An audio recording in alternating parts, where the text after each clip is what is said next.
નમસ્કાર મિત્રો, હું રાજેશ ભાસ્કર આપ સૌનું યુટ્યુબમાં આપણી આ ચેનલ પર સ્વાગત કરું છું.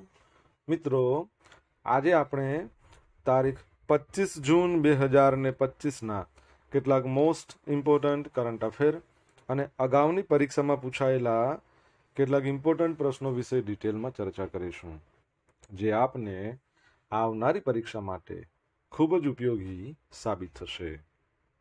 તો મિત્રો, આપ આ ચર્ચા સાથે જોડાઈ રહેજો અને વિડીયોને પહેલેથી લઈને છેલ્લે સુધી પૂરેપૂરો જોવાનો આગ્રહ રાખજો.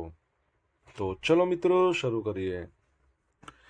શરૂઆત કરતા પહેલા જણાવી દઉં કે જો તમારે આપણી આ યુટ્યુબ ચેનલને સબસ્ક્રાઇબ કરવાનું બાકી હોય તો ચેનલને સબસ્ક્રાઇબ કરજો, નોટિફિકેશન બેલ આઇકોનને પ્રેસ કરીને, અને જો તમને વિડીયો પસંદ આવે તો વિડીયોને લાઈક અવશ્ય કરજો. પરંતુ અત્યારે તમારે શું કરવાનું છે, આ વિડીયોની લિંકને તમારા મિત્રો જોડે શેર કરવાની છે. તમે જે તે સોશિયલ મીડિયા એપ્લિકેશન વાપરતા હો, WhatsApp, Twitter, Instagram, Facebook, Telegram, signal, જે પણ હોય. ઓકે, તો શરૂઆત કરીએ. સૌપ્રથમ જોઈશું અગાઉની પરીક્ષામાં પૂછાયેલા બંધારણના પ્રશ્નો, જેના જવાબો તમારે મને કમેન્ટ બોક્સમાં લખીને જણાવવાના છે. વિડીયોના લાસ્ટમાં જ્યારે હું તમને આ દરેક પ્રશ્નના જવાબ જણાવું ત્યારે તમારે ચેક કરવાનું છે કે તમે આપેલા પ્રશ્નોના જવાબમાંથી કેટલા પ્રશ્નો જવાબ સાચા છે, અને જેટલા પણ પ્રશ્નો જવાબો સાચા હોય એનો આંકડો કમેન્ટમાં લખવાનો છે કે 10માંથી આટલા સાચા. ડેઇલી જીકે ટેસ્ટમાં રોજ 10 પ્રશ્નો પૂછે, જેમાંથી 5 પ્રશ્નો બંધારણના હોય છે. બાકીના જે 5 પ્રશ્નો છે એ ગુજરાતની ભૂગોળના છે. તો તમે તમારા આન્સર આપવાની છે કમેન્ટ બોક્સમાં, અને હું આજના કરંટ અફેરનો પ્રથમ પ્રશ્ન છે એની શરૂઆત કરું છું. આજનો પ્રથમ પ્રશ્ન છે કે અમદાવાદમાં આ વર્ષે કેટલામાં નંબરની રથયાત્રા યોજાશે? તો જવાબ રહેશે 148માં નંબરની. કેટલામી? 148માં. આ વર્ષે 148માં નંબરની રથયાત્રા 27મી જૂન 2025ના રોજ, એટલે કે આ શુક્રવારે, આજે બુધવાર છે ને, ગુરુને શુક્રવારે, અષાઢી બીજના દિવસે જમાલપુર ખાતેથી પ્રસ્થાન કરી સરસપુર ખાતે આવેલ જગન્નાથજીના મોસાળમાં જઈને સાંજે નિજ મંદિરમાં પરત ફરશે. રથયાત્રા દર વર્ષે અષાઢ સુદ બીજના રોજ પરંપરાગત રીતે નીકળે છે. હિન્દુ ધર્મનું પ્રતીક ગણાતી આ રથયાત્રામાં ભગવાન જગન્નાથ, બલરામ અને બહેન સુભદ્રા રથમાં નગરયાત્રા કરવા નીકળે છે. જગન્નાથપુરીની રથયાત્રાનો મહોત્સવ 10 દિવસ સુધી ચાલે છે. જો જગન્નાથપુરીમાં પણ રથયાત્રા યોજાય છે, જે વિશ્વની સૌથી મોટી રથયાત્રા કહી શકીએ છીએ. ગુજરાતની અંદર અમદાવાદની અંદર રથયાત્રાની વાત કરીએ તો 2 જુલાઈ 1878ના રોજ એની શરૂઆત થઈ હતી. મહંત ઋષિદાસજી મહારાજ છે, એમણે અમદાવાદમાં રથયાત્રા શરૂ કરાવી હતી. એ વખતે, એ સમયે સરસપુરમાં રણછોડજીના મંદિરમાં સાધુ સંતોનું રસોડું રાખવામાં આવતું હતું. બસ તે જ સમયથી સરસપુર ભગવાન જગન્નાથનું મોસાળ બની ગયું છે. હવે રથયાત્રા વિશે એવી પણ માન્યતા છે કે જે ભગવાનનો રથ ખેંચે છે એમને ફરીથી જન્મ નથી લેવો પડતો, એટલે કે તેમને આ જન્મ મરણના ચક્રમાંથી મુક્તિ મળી જાય છે. રથયાત્રાની શરૂઆત પહિંદ વિધિથી કરવામાં આવે છે. આ વિધિને પુરીની રથયાત્રામાં છેરા પહેરા તરીકે ઓળખવામાં આવે છે. અમદાવાદની રથયાત્રામાં પહંદ વિધિની શરૂઆત 1990થી કરવામાં આવી છે. રથયાત્રામાં 3 રથ હોય છે: શ્રી કૃષ્ણ, સુભદ્રા અને બલભદ્ર. પહેલો શ્રી કૃષ્ણ, પછી સુભદ્રા, પછી બલભદ્ર. જગતના નાથ જે રથમાં સવાર થઈને ભક્તજનોને દર્શન દેવા નીકળે છે તે રથને કહેવાય નંદી ઘોષ. અને બહેન સુભદ્રાજી છે, એમનો રથ છે, એમનું નામ છે દર્પદલના અથવા તો પદ્માધ્વજ. અને બળભદ્રજીના રથનું નામ છે તલધ્વજ. બરાબર, આ યાદ રાખજો. તમને ખબર છે કે અષાઢ સુદ બીજના રોજ રથયાત્રા નીકળે, પણ ગુજરાતમાં એક એવું મંદિર છે જ્યાં અષાઢ સુદ ત્રીજના રોજ રથયાત્રા નીકળે છે. એ મંદિરનું નામ તમારે જણાવવાનું છે. દર વર્ષે નાવિકો માટેનો દિવસ ક્યારે મનાવવામાં આવે છે? તો 25મી જૂનના રોજ દર વર્ષે મનાવવામાં આવે છે ડે ઓફ ધ સીફેરર, એટલે કે નાવિક માટેનો. તો 25મી જૂનના રોજ એટલે કે આજનો દિવસ છે. આ દિવસની સ્થાપના 2010માં ફિલિપાઇન્સના મનીલામાં એક પરિષદમાં આંતરરાષ્ટ્રીય દરિયાઈ સંગઠન ઇન્ટરનેશનલ મેરીટાઈમ ઓર્ગેનાઇઝેશનના સભ્ય દેશ દ્વારા કરવામાં આવી હતી. નાગરિક અને વેપારી કાફલાના ખલાસીઓ દ્વારા નાવિક દિવસની ઉજવણી કરવામાં આવે છે. આ વર્ષની થીમ છે માય હેરેસમેન્ટ ફ્રી શિપ. શું છે? My harassment free ship.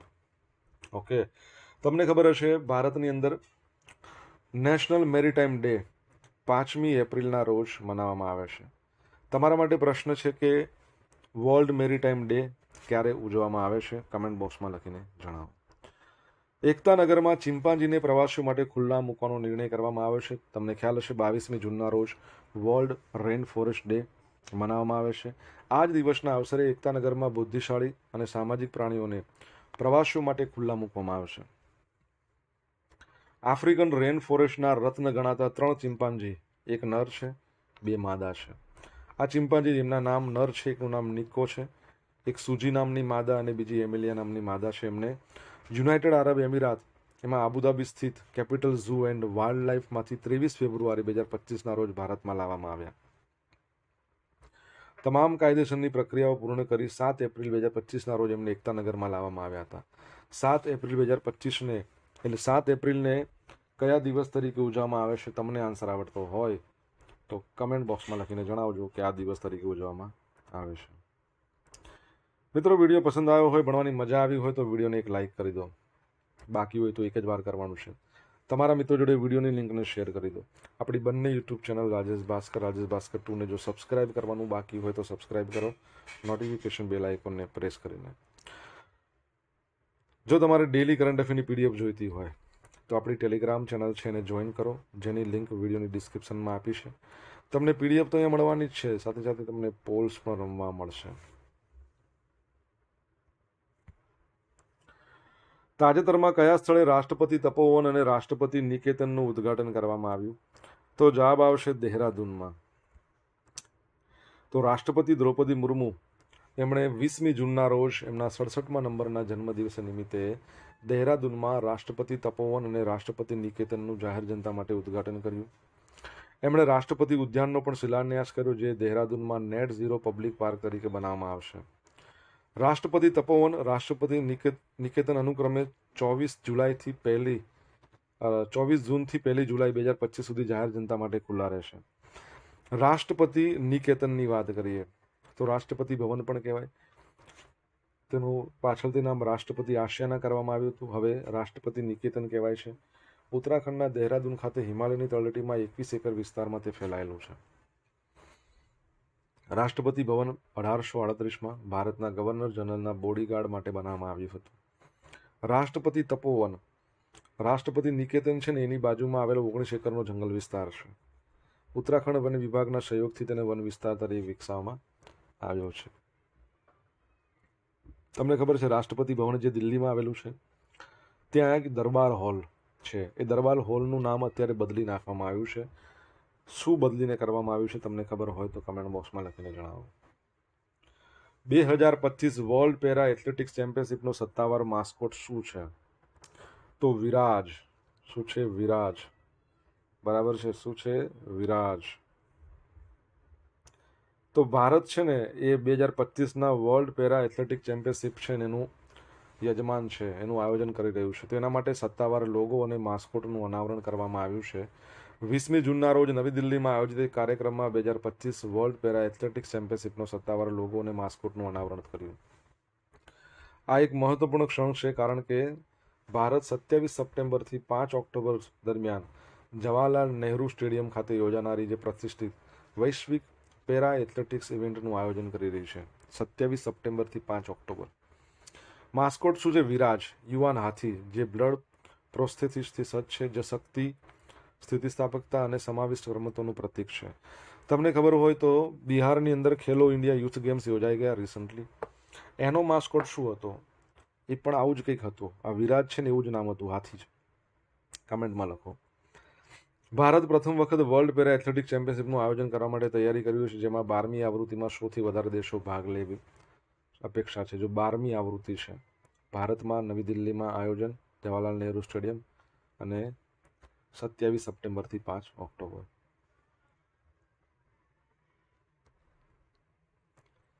દિલ્હીના જે મુખ્યમંત્રી છે રેખા ગુપ્તા સમારોહના મુખ્ય મહેમાન હતા, જેમાં world para athletics chief Paul, પછી ફિટ્ઝગેરાલ્ડ, પેરાલિમ્પિક સમિતિના પ્રમુખ દેવેન્દ્ર ઝાઝરિયા, ઇવેન્ટના બ્રાન્ડ એમ્બેસેડર કંગના રણૌત અને અન્ય મહાનુભાવો છે એમણે પણ હાજરી આપી હતી. બરાબર છે. તો યાદ રાખજો. તમને ખબર હોય તો નેશનલ ગેમ્સ યોજાઈ ગયા હતા ઉત્તરાખંડમાં, જેનો માસ્કોટ હતો મૌલી.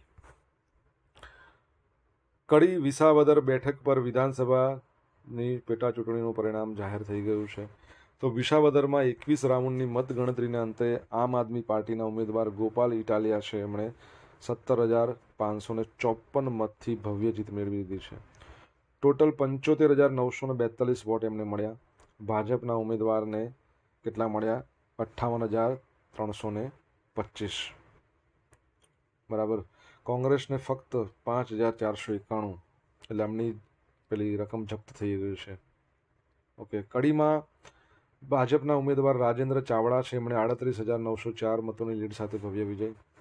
ભાજપને 98,836 વોટ મળ્યા. કોંગ્રેસને 59,932 વોટ. આપને 3,077. ગુજરાતની વિસાવદર અને કડી વિધાનસભાની બેઠકો પર યોજાયેલી પેટા ચૂંટણીમાં અનુક્રમે 54.61 અને 54.49% જેટલું મતદાન થયું. ગુજરાતની કડી વિસાવદર ઉપરાંત લુધિયાણા વેસ્ટ, કેરળની નીલાંબુર સીટ, પશ્ચિમ બંગાળની કાલીજન બેઠક, ત્યાં પણ વિધાનસભાની પેટા ચૂંટણી યોજાઈ હતી. પંજાબની લુધિયાણા બેઠક પરથી આમ આદમી પાર્ટીના ઉમેદવારોની જીત થઈ છે. બરાબર છે. તમને ખબર છે કે આપણા ગુજરાતની અંદર ટોટલ વિધાનસભાની સીટો કેટલી છે? કમેન્ટ બોક્સમાં લખો.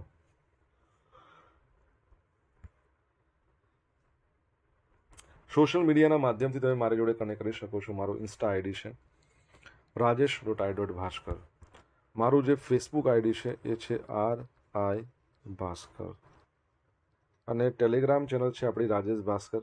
અહીંયા તમને ડેલી કરંટ અફેરની PDF મળશે અને પોલ્સ પણ મળશે. જો તમને ભણવાની મજા આવી હોય તો વિડીયોને એક લાઇક કરી દો મિત્રો. તમારા મિત્રો જોડે વિડીયોની લિંકને શેર કરી દો. ચેનલ સબસ્ક્રાઇબ કરવાની બાકી હોય તો સબસ્ક્રાઇબ કરો, નોટિફિકેશન બેલ આઇકોનને પ્રેસ કરીને. અમદાવાદ મ્યુનિસિપલ બોન્ડ જારી કરનાર દેશની 17મી અને ગુજરાતની 5મી મહાનગરપાલિકા કઈ છે? મ્યુનિસિપલ બોન્ડ જાહેર કરનાર, બરાબર છે. દેશની 17મી, ગુજરાતની 5મી મહાનગરપાલિકા ગાંધીનગર છે. 2010માં ગાંધીનગર મહાનગરપાલિકાની સ્થાપના થઈ. ગુજરાતની નાના કદની મહાનગરપાલિકામાં પ્રથમ વખત 25 કરોડનું municipal bond national stock exchange પર જારી થયું છે, જે પ્રથમ મિનિટમાં સબસ્ક્રાઇબ થયું, પછી 9 ગણું ઓવર સબસ્ક્રાઇબ થયું. 25 કરોડના બોન્ડ ઇસ્યુ સામે 225 કરોડની ઓફર મળી, જેના પરિણામે 7.65%નો કૂપન રેટ પ્રાપ્ત થયો.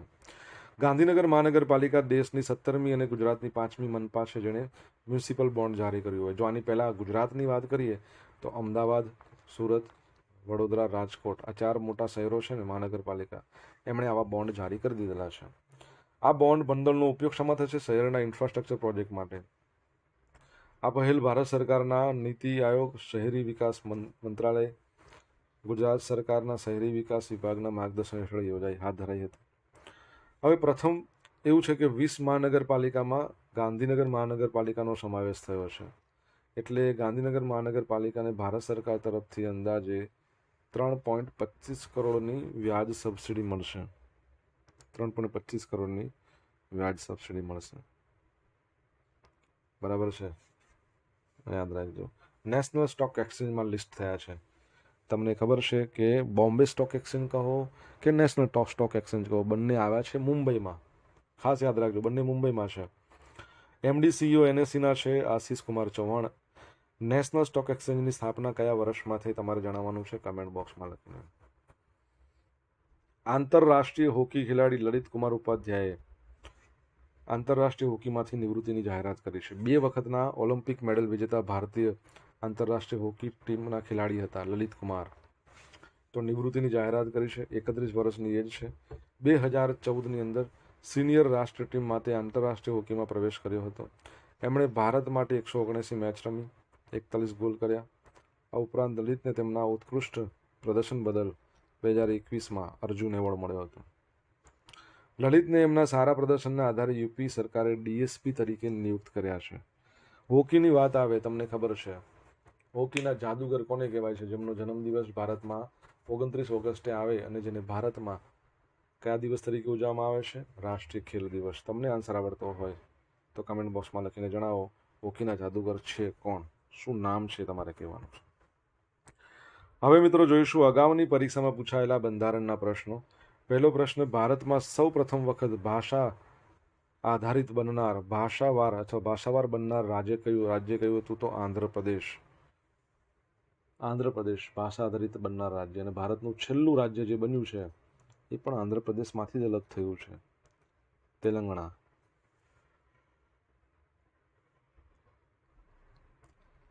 રાજ્યસભામાં રાષ્ટ્રપતિ દ્વારા કેટલા સભ્યોની નિમણૂક કરવામાં આવે છે? 12. ભારતના બંધારણમાં કુલ કેટલા શેડ્યુલ છે હાલમાં? 12. ભારતના પ્રથમ ભારતીય ગવર્નર, પ્રથમ અને છેલ્લા કહો તો પણ ચાલે, સી રાજગોપાલાચારી. પછી આ પદ જ નાબૂદ કરી દીધું. નાગરિકતા વિશે ભારતના બંધારણના કયા પ્રકરણમાં સમાવેશ કરવામાં આવ્યો છે? બરાબર છે. શું આવશે? બીજા, દ્વિતીય આવશે. હવે મિત્રો જોઈશું અગાઉની પરીક્ષામાં પૂછાયેલા ગુજરાતની ભૂગોળના પ્રશ્નો. પહેલો પ્રશ્ન, સ્ટેચ્યુ ઓફ યુનિટીની ઊંચાઈ કેટલી રાખવામાં આવી છે? 182. પણ શું મીટર? સરદાર પટેલનું સ્ટેચ્યુ છે, આખા વિશ્વનું સૌથી ઊંચું સ્ટેચ્યુ છે, સાધુ બેટ પર આવેલું છે, રામ સુતારે ડિઝાઇન કરેલી છે. Statue of unity. બરાબર છે. નર્મદા જિલ્લો. વિશ્વ પ્રસિદ્ધ અડીકડીની વાવ ક્યાં આવેલી છે? તો જુનાગઢમાં. ઈસબગુલના વેપારનું મહત્વનું મથક કયા જિલ્લામાં છે? મહેસાણામાં. ક્યાં ગયું? હા. મુસ્લિમ બિરાદરો માટેનું પવિત્ર સ્થાનક મીરાદાતર ક્યાં આવેલું છે? તો ઉનાવામાં આવેલું છે. પારનેરાની ટેકરીઓ ગુજરાત રાજ્યના કયા જિલ્લામાં છે? તો વલસાડમાં છે. પારનેરાની ટેકરીઓ ક્યાં છે? વલસાડમાં છે. ઓકે, આ યાદ રાખજો. હવે મિત્રો જોઈશું ગઈકાલે પૂછેલા પ્રશ્નોના જવાબ. ગઈકાલે પૂછાતા પ્રશ્નો. પહેલો પ્રશ્ન, દિલ્હી સાહિત્ય અકાદમી દ્વારા ગુજરાતી ભાષાનો યુવા પુરસ્કાર 2025 કોને આપવામાં આવશે? મયુર ખાવડુ.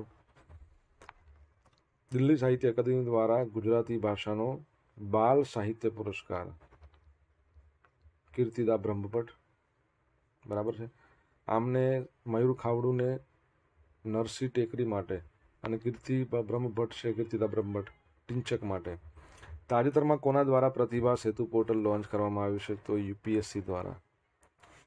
અજય કુમાર એના ચેરમેન નવા બન્યા, યાદ રાખજો.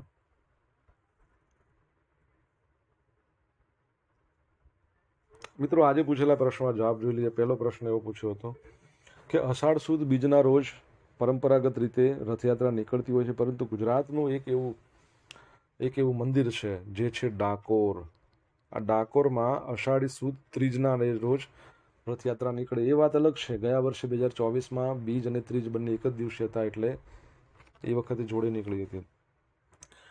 વર્લ્ડ મેરીટાઈમ ડે ક્યારે મનાવવામાં આવે છે? તો સપ્ટેમ્બર મહિનાના છેલ્લા ગુરુવારે. ત્રીજો પ્રશ્ન, 7 એપ્રિલને કયા દિવસ તરીકે ઉજવવામાં આવે છે? વિશ્વ સ્વાસ્થ્ય દિવસ તરીકે. ચોથો પ્રશ્ન, રાષ્ટ્રપતિ ભવનની અંદર દરબાર હોલ હતો, એનું નામ બદલ્યું અને શું કર્યું છે? ગણતંત્ર મંડપમ. પાંચમા નંબરનો પ્રશ્ન શું હતો? ખેલો ઇન્ડિયા યુથ ગેમ્સનો માસ્કોટ શું હતો? બિહારમાં યોજાયો હતો. તો ખેલો ઇન્ડિયા યુથ ગેમ્સ ગજરાજ. સાતમા નંબરનો પ્રશ્ન, ગુજરાતમાં વિધાનસભાની સીટો કેટલી છે? 182. કેટલી છે? 182. આઠમા નંબરનો પ્રશ્ન, આઠમો નહીં, આ પાંચમો, છઠ્ઠો, સાતમો પ્રશ્ન. સાતમો પ્રશ્ન શું છે? નેશનલ સ્ટોક એક્સચેન્જની સ્થાપના કયા વર્ષમાં થઈ? 1992. અને છેલ્લો આઠમો પ્રશ્ન શું હતો? હોકીના જાદુગર કોને કહેવાય છે? મેજર ધ્યાનચંદ હોકીના જાદુગર કહેવાય છે. ઓકે, હવે મિત્રો જોઈશું ગઈકાલના કરંટ અફેરમાંથી પૂછેલા કેટલાક ઇમ્પોર્ટન્ટ પ્રશ્નો, જેના જવાબો તમારે કમેન્ટમાં લખવાના છે. પહેલો પ્રશ્ન, તાજેતરમાં ગુજરાતમાં કયા સ્થળે 2000થી વધુ લોકોએ 2 મિનિટ 9 સેકન્ડમાં એક સાથે ભુજંગાસન કરીને વર્લ્ડ રેકોર્ડ કર્યો? સેકન્ડ પ્રશ્ન, કોણ સ્વદેશી 5G રેડિયો અને સિમલેસ પ્રમાણીકરણ ઓફર શરૂ કરનાર ભારતનું પ્રથમ ઓપરેટર બન્યું છે? તો જવાબ તમને આવડતો હોય તો કમેન્ટ બોક્સમાં લખીને જણાવજો. તો મિત્રો આ હતા આજના દિવસના કેટલાક મોસ્ટ ઇમ્પોર્ટન્ટ કરંટ અફેર. સાથે આપણે જોયું અગાઉની પરીક્ષામાં પૂછાયેલા ઇમ્પોર્ટન્ટ પ્રશ્નોના જવાબોની સાથે. આશા રાખું બધાને ભણવાની મજા આવી હોય તો વિડીયોને લાઇક કરજો, તમારા મિત્રો જોડે વિડીયોની લિંકને શેર કરજો. આપણી બંને યુટ્યુબ ચેનલ, એક તો રાજેશ ભાસ્કર છે, રાજેશ ભાસ્કર 2 છે, બંનેને સબસ્ક્રાઇબ કરજો નોટિફિકેશન બેલ આઇકોનને પ્રેસ કરીને. તો મિત્રો thank you so much for watching this video. Have a nice day. જય હિન્દ, જય ભારત, જય જય ગરવી ગુજરાત.